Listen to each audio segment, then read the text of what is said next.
And the Philistine moved forward and came near to David with his shield bearer in front of him. And when the Philistine looked and saw David, he disdained him, for he was but a youth, ruddy and handsome in appearance. And the Philistine said to David, "Am I a dog that you come to me with sticks?" And the Philistine cursed David by his gods. The Philistine said to David, "Come to me, and I will give your flesh to the birds of the air and to the beasts of the field." Then David said to the Philistine, "You come to me with a sword and with a spear and with a javelin, but I come to you in the name of the Lord of hosts, the God of the armies of Israel, whom you have defied. This day the Lord will deliver you into my hand, and I will strike you down and cut off your head. And I will give the dead bodies of the host of the Philistines this day to the birds of the air and to the wild beasts of the earth, that all the earth may know that there is a God in Israel, and that all this assembly may know that the Lord saves not with the sword and spear. For the battle is the Lord's, and he will give you into our hand." When the Philistine arose and came and drew near to meet David, David ran quickly toward the battle line to meet the Philistine. And David put his hand in his bag and took out a stone and slung it and struck the Philistine on his forehead. The stone sank into his forehead, and he fell on his face to the ground. So David prevailed over the Philistine with a sling and with a stone, and struck the Philistine and killed him. There was no sword in the hand of David. Then David ran and stood over the Philistine and took his sword and drew it out of its sheath and killed him and cut off his head with it. When the Philistines saw that their champion was dead, they fled. And the men of Israel and Judah rose with a shout and pursued the Philistines as far as Gath and the gates of Ekron, so that the wounded Philistines fell on the way from Shaaraim as far as Gath and Ekron. And the people of Israel came back from chasing the Philistines, and they plundered their camp. And David took the head of the Philistine and brought it to Jerusalem, but he put his armor in his tent. As soon as Saul saw David go out against the Philistine, he said to Abner, the commander of the army, "Abner, whose son is this youth?" And Abner said, "As your soul lives, O king, I do not know." And the king said, "Inquire whose son the boy is." And as soon as David returned from the striking down of the Philistine, Abner took him and brought him before Saul with the head of the Philistine in his hand. And Saul said to him, "Whose son are you, young man?" And David answered, "I am the son of your servant, Jesse the Bethlehemite." This is God's word. You may be seated. Thank you, Casey. So David and Goliath, a story that all of us know, we've heard. If you have no church background, you've heard a reference to David and Goliath. It's probably the most famous story that the Bible brings us outside of this Nazarene man who was put on a cross. David and Goliath, we know the story. It's a great story.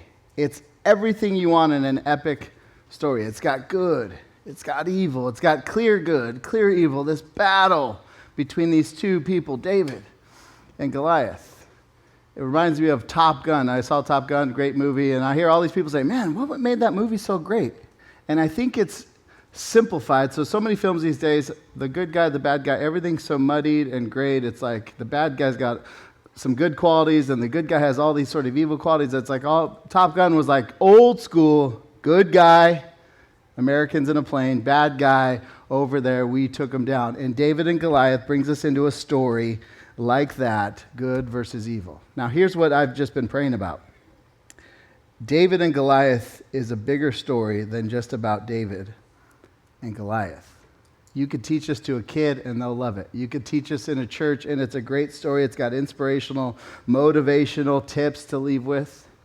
But if you leave this story and all you know is 1 Samuel 17, you've missed the point, because David and Goliath sits in the center of a bigger story that's been unfolding from the beginning of time. So what I want to do is just remind you of good and evil, how we Christians, followers of Jesus, see good and evil. Because everyone looks at this world and says, there's something not right.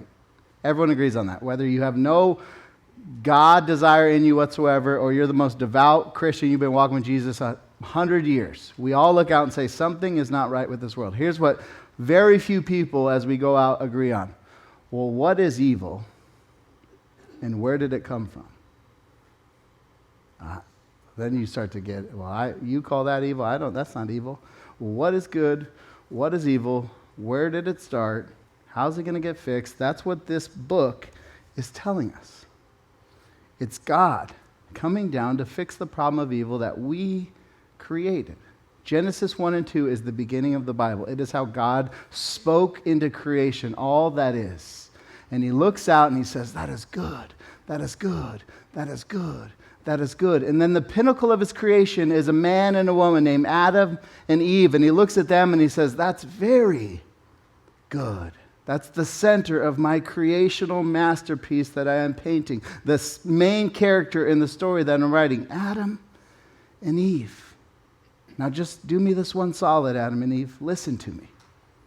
And right away in the story, they say, I hear you, but I'm going to do what I want. And they choose to disobey God, and in that moment, the universe is fractured. So Christians have the answer to the origin of evil. It's sin that started in a garden in Genesis 3 when Adam and Eve, our great-great-great-great-great-grandparents, chose to rebel against their creator, their good and loving and perfect creator. And the world is fractured. The earth is fractured. You now have tsunamis and earthquakes and tornadoes.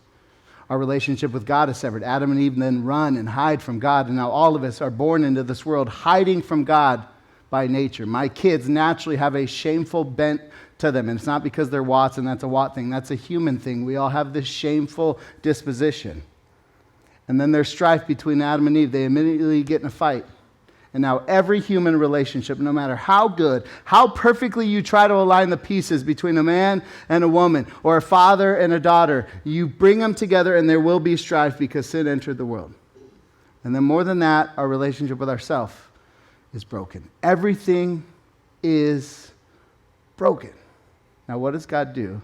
In the very beginning of his story, he whispers in, here's the solution. This is Genesis 3:15. And I'll show you how it makes sense in this story. This is God speaking to the serpent, the snake who slithered on the ground and spoke distrust into Adam and Eve's heart, which led to all that is bad in this world. He says this to that serpent, I will put enmity between you, the serpent, and the woman, and between your seed and her seed, her being Eve. He shall bruise your head. The seed of Eve, somebody born of Eve, will bruise your head, serpent, and you shall bruise his heel. That is the first whisper of the gospel, which means good news, which means how is God going to deal with evil in this world? The seed of Eve is going to punish the serpent once and for all. How does that fit with David and Goliath? David and Goliath is just another story that reflects and points us towards the fulfillment of that verse, Genesis 3:15. So if you're a note taker, I'm breaking this story up into 3 chapters. David and Goliath. I'm going to look at the serpent, I'm going to look at the seed, and I'm going to look at the stones. The serpent, the seed, and the stones. So that's where we are going today. Let's dive in and get after the serpent, the seed, and the stones. So the serpent, here's my first chapter of this story as I retell the story of David and Goliath. The serpent is growing. The snake of Genesis 3 doesn't stay a snake.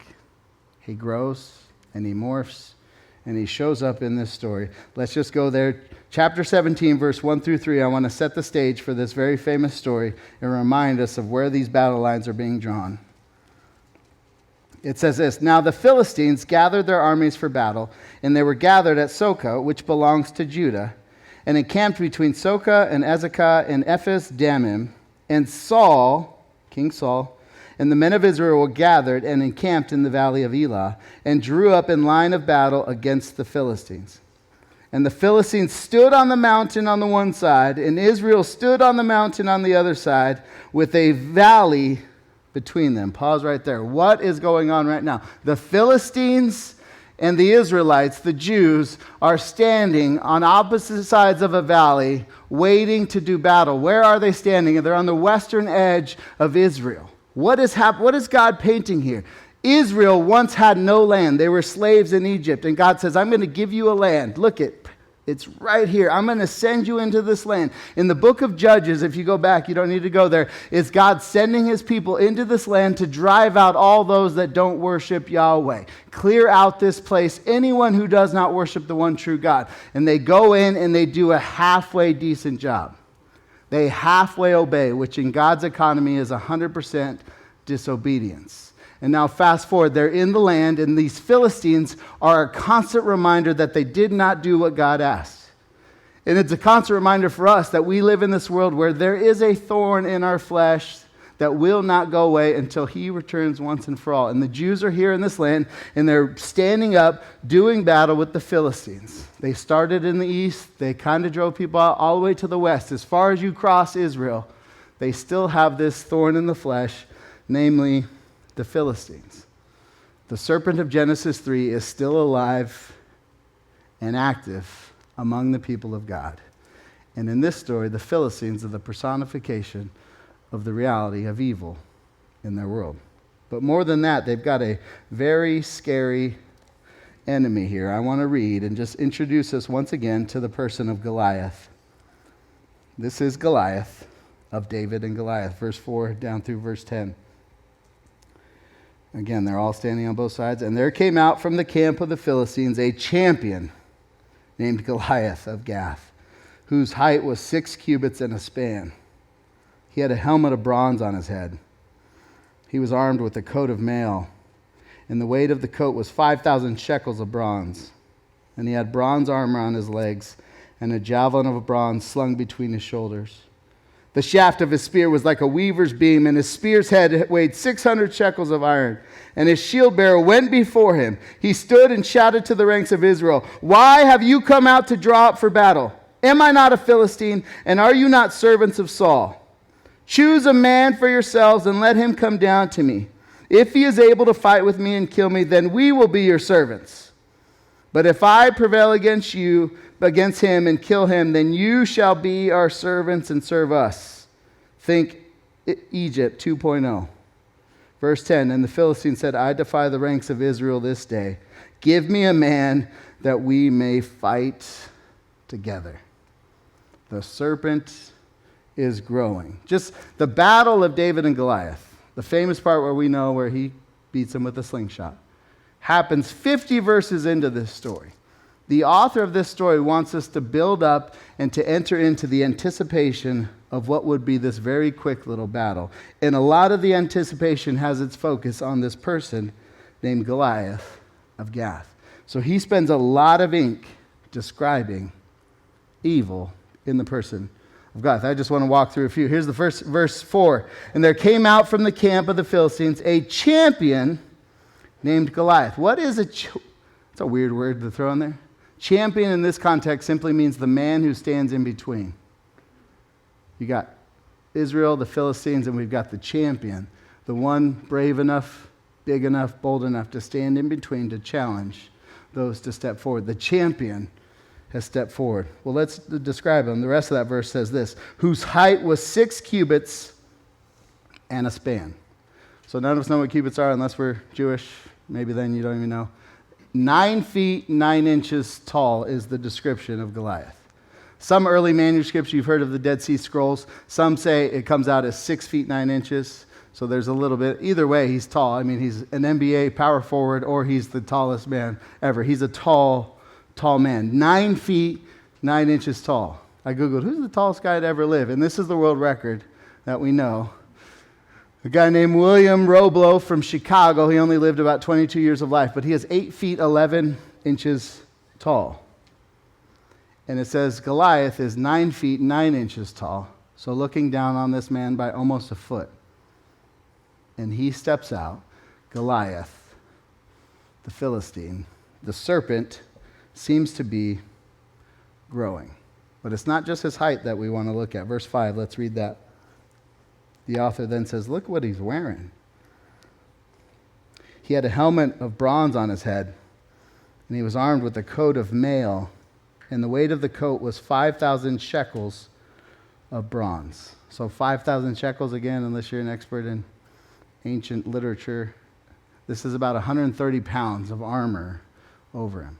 So this is that hike or hunt. I hunt with a backpack. It's like 20 pounds, and I'm ready every time I stop to take it off. He has 130 pounds on him. And written in there, he's armed with a coat of mail. Literally, he's armed with a coat of scales.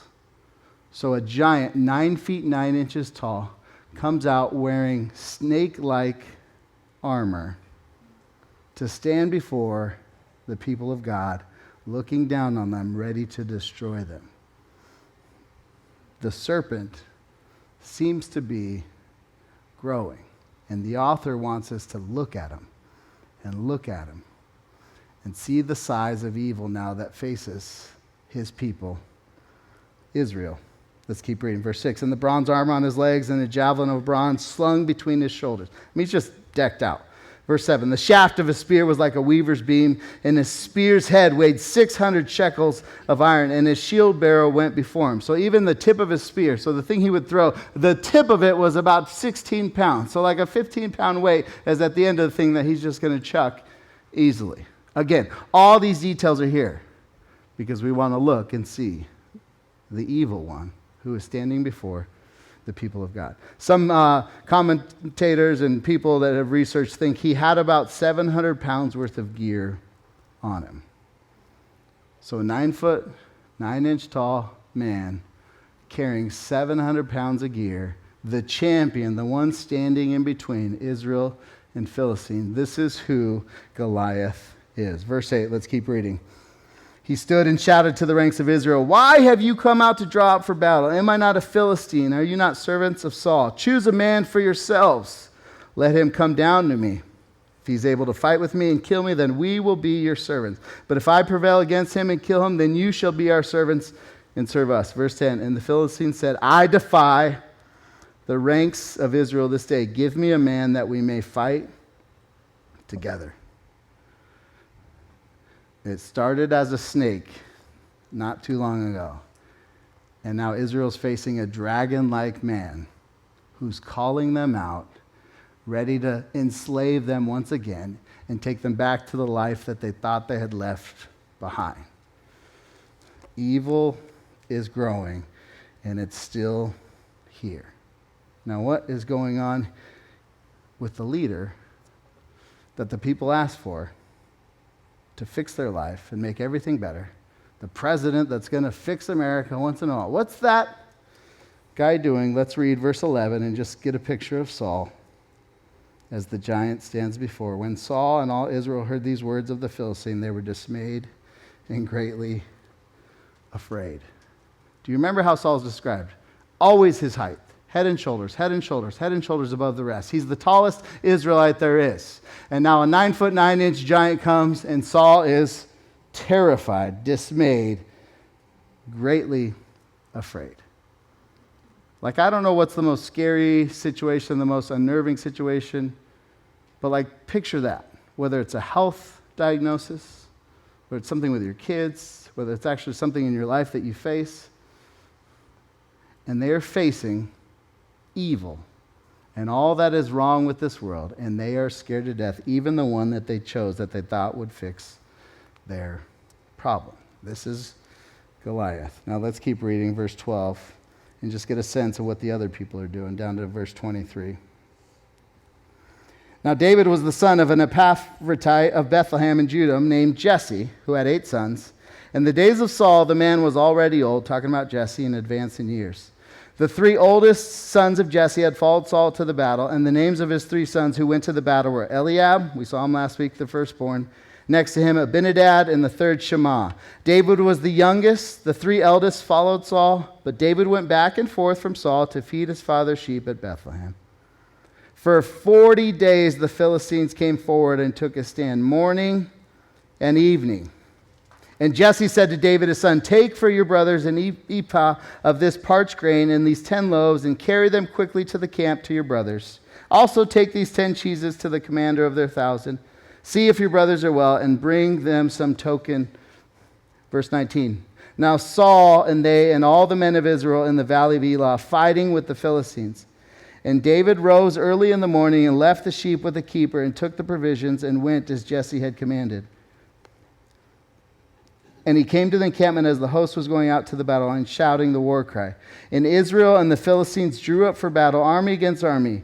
And David left the things in the charge of the keeper of the baggage. Pause right there. Saul, the first time we see him, hey, he's the king. He's hiding in the baggage. The first time we see David near a battlefield, he leaves the baggage and sprints to the line to do battle. Verse 23, and as he talked with them, behold, the champion, the one in between, the Philistine of Gath, Goliath by name, came up out of the ranks of the Philistines and spoke the same words as before, and now little David is there to hear them. The serpent is growing. Just the author wants us to sit in this space. For 40 days, every morning and every afternoon, the giant comes out and threatens and mocks and belittles the people of God and all of their finest soldiers they have.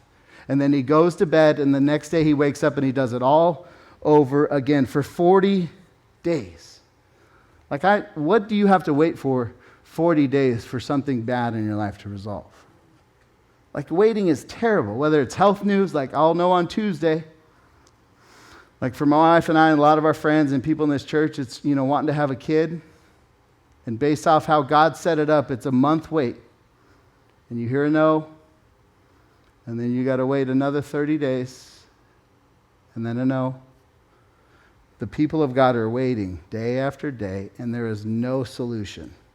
There is no hope. There's just a giant who seems to be mocking the people of God. And Saul is sitting there afraid. Now, what is Saul going to do?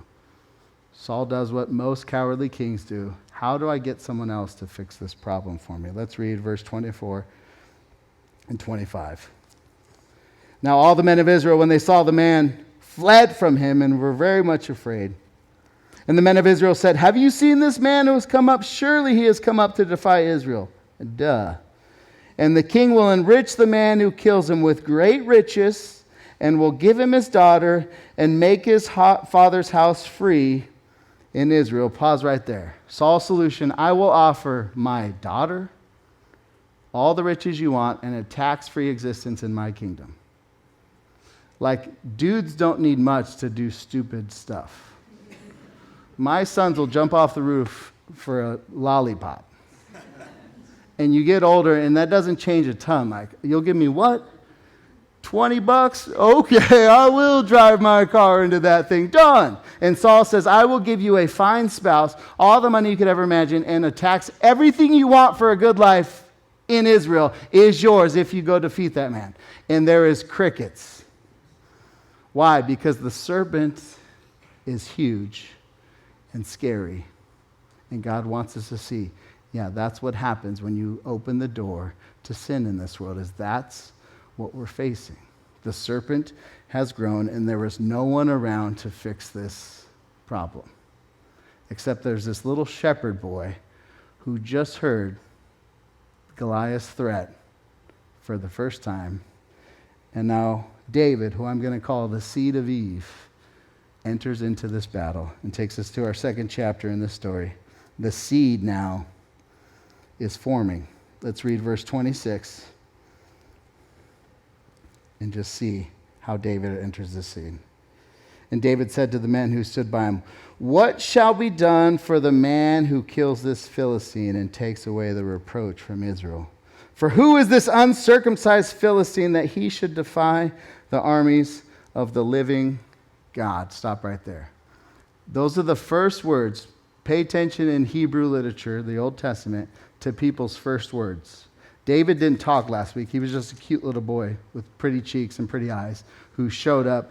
This holy man anoints him, spirit comes on him, and then he goes back out to the field, and then he sort of plays music for the king. But he doesn't say anything. The first words we hear of King David, who is a pillar of the Old Testament and a key domino that must be a part of the dominoes that fall for the story of God to unfold the way he wants it to unfold. And his first words are, what shall be done for the man who kills the Philistine and takes away the reproach? I just love that. Because as Genesis 3:15 plays out, there's going to be a battle between your seed serpent and the seed of woman. He's going to bruise your head, but you're going to bruise his heel. What is that seed going to look like? What is the promise of Eve's womb going to look like? And now King David steps in as a Messiah type, pointing to the greater Messiah. And the first words out of his mouth are what every boy, man thinks. What do I get? Wait a second. His good-looking daughter? Yeah. And money and tax-free life. David does not show up with this lofty, holier-than-thou language proclaiming. He shows up and he's like, so I get what? Just for taking down that guy? It's a picture of like the seed of Eve, the seed that is forming, is going to be very earthy. The New Testament word is incarnation. He's going to be of the earth and of Adam and of Eve. He's going to be like us in every way except for one. He's going to look just like us. But then the second thing David says is telling on just what's in his heart and why God uses him for this mighty task. The second thing he says is, for who is this uncircumcised Philistine that he should defy the armies of the living God? He's the first person to speak God's name into the situation. It's a very man-centered battle. It scared Israel. It's puffed up Philistines, puffed up Goliath, and they're just staring at each other, and Israel knows they can't defeat. No one has called on Yahweh. No one has brought him up. Israel, the chosen people of God, have not once said anything about Yahweh or the Lord. And then this little boy, 12 years old, 13 years old, 14 years old, that guy is defying my God? Oh no. That's not happened. The king has arrived. The seed of Genesis 3 is forming. He's going to be of this earth. He's going to be jealous for God's glory in a way unlike his brothers around him. And he's going to do battle like Israel has not seen someone do battle up to this point. The seed of Eve that was promised many, many years prior to this is forming right before our very eyes, and we get to see him. Now, what's going to happen? Let's keep reading. Verse 28. Now Eliab, his eldest brother, heard when he spoke to these men, and Eliab's anger was kindled against David. And he said, why have you come down? And with whom have you left those few sheep in the wilderness? I know your presumption and the evil of your heart, for you have come down just to see that battle. Stop right there. That is classic. Big brother, little brother. The big brother can't stand the little brother, and the big brother can't assume any good motives or intentions on his little brother. You little turd, you're just here to watch a battle. Get back to work with your few sheep. Get your little behind back out of here. Leave it to us, soldiers, doing the work of standing here on this valley, watching the giant yell at us. Day after day. Jesus says it like this: a prophet is not without honor, except for in his hometown and among those closest to him. What's the seed that is going to form, that is going to be the centerpiece of the gospel? It's going to be somebody that does not receive the honor he deserves, especially amongst those closest to him. And Eliab says, get your butt out of here.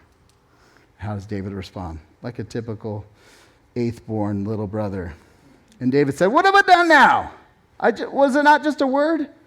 And he turned away from him toward another and spoke in the same way, and the people answered him as before. What did I do? I didn't do anything. Do I really get a wife? And how much money? Leave me alone. Which daughter of his? Okay. The seed is forming. This is beautiful. We're watching it happen. Now we get to watch him show us what faithfulness and what faith looks like. I want to read verse 31 down through verse 37 together. David, the king who was anointed last time we gathered, is here before our very eyes, and we get to watch David. Verse 31, when the words that David spoke were heard, they repeated them before Saul, and he sent for him. So now Saul hears, some guy thinks he can do this. Verse 32, David said to Saul, let no man's heart fail because of him. Your servant will go and fight with this Philistine. Saul's looking down on David. Obviously, Saul's the tallest. And Saul said to David, you were not able to go against this Philistine to fight with him, for you were but a youth, and he has been a man of war from his youth. David said to Saul, your servant used to keep sheep for his father, and when there came a lion or a bear and it took a lamb from the flock, I went after him and struck him and delivered it out of his mouth. And if he arose against me, I caught him by his beard, struck him, and killed him. Verse 36, your servant has struck down both lions, plural, and bears, plural. And this uncircumcised Philistine shall be like one of them, for he has defied the armies of the living God. And David said, the Lord who delivered me from the paw of the lion and from the paw of the bear will deliver me from the hand of this Philistine. And Saul said to David, go, and the Lord be with you. That's beautiful.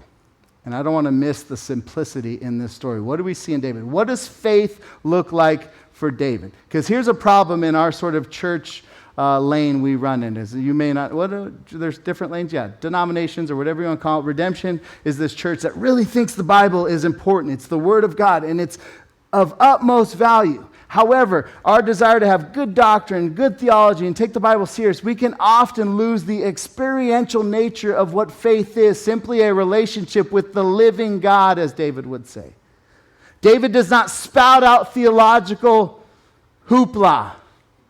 He simply says he's the first person to speak. He speaks God's name, the living God, the Lord. What is faith? It's knowing God personally. But then more than that, what is faith? There's a personal faith where you know God intimately and personally.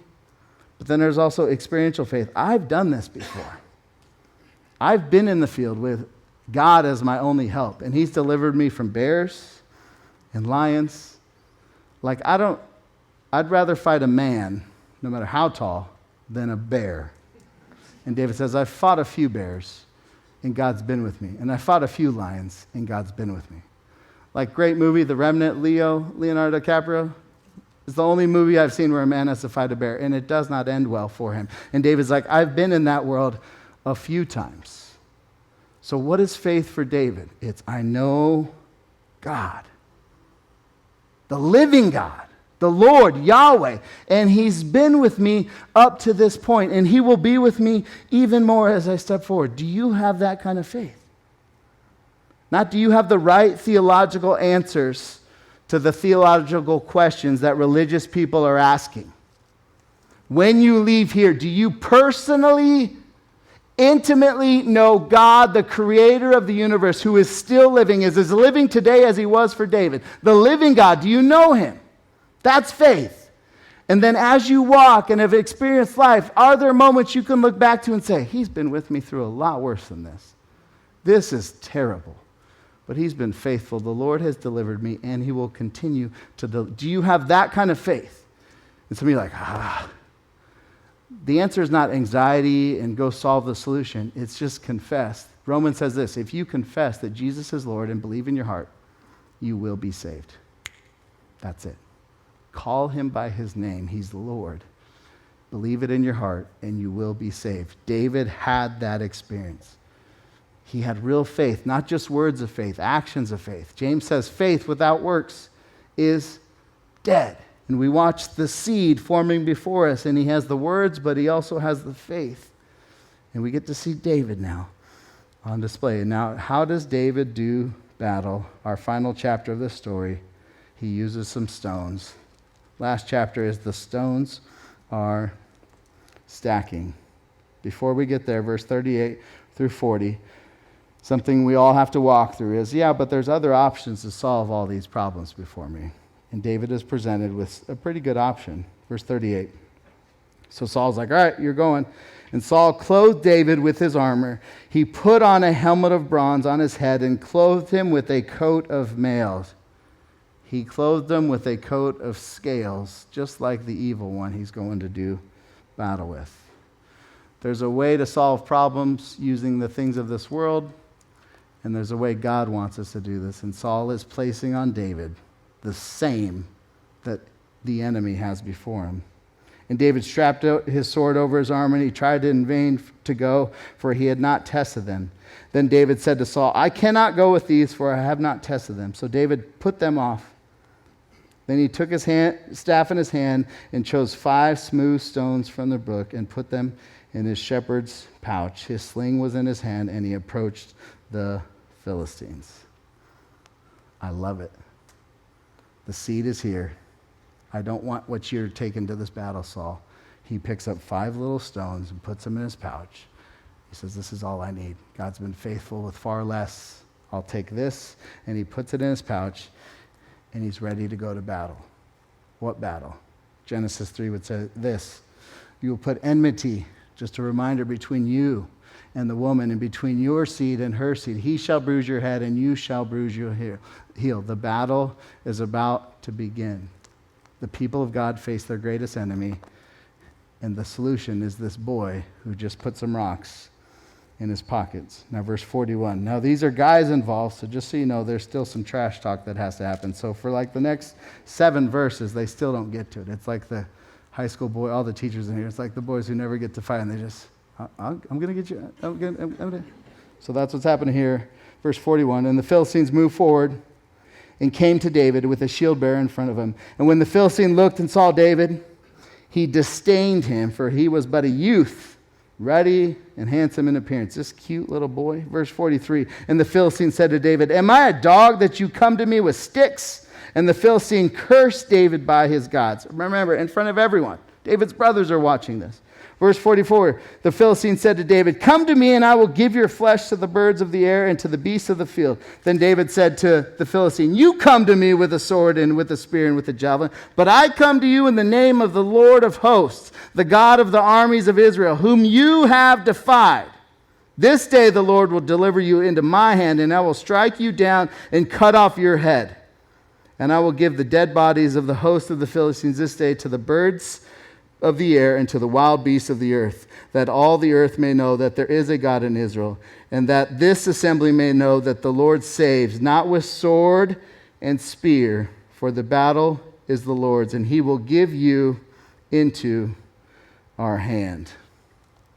Goliath, the serpent, is now a giant, a dragon.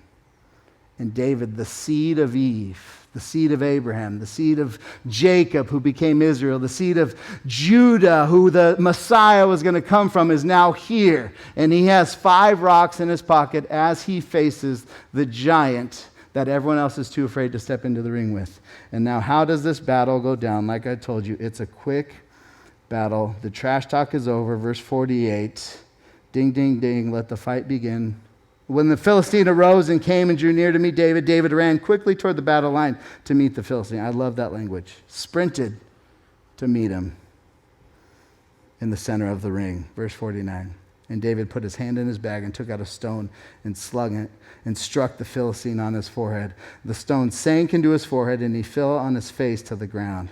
So David prevailed over the Philistine with the sling and with the stone and struck the Philistine and killed him. He's not done yet. There was no sword in the hand of David. But David ran over and stood over the Philistine and took his sword, drew it out of its sheath and killed him and cut off his head with it. And when the Philistines saw that their champion was dead, they fled. That's the story of David and Goliath, which will always be an amazing story. The little guy beat the big guy. But I don't want us just to leave here with inspiration to go face whatever Goliath you have right now. This is a battle between the seed of Eve and the serpent. And we watch the seed right before our very eyes. So I want to just remind us of 2 things before we close our time. As we read the story of David and Goliath, we have to remember Jesus. The battle started in a garden. The serpent on the ground, looking up, deceiving Adam and Eve. Fast forward, the battle is now between Israel and the Philistines, and Goliath, the giant, taller than all, is looking down, promising destruction to the people of God.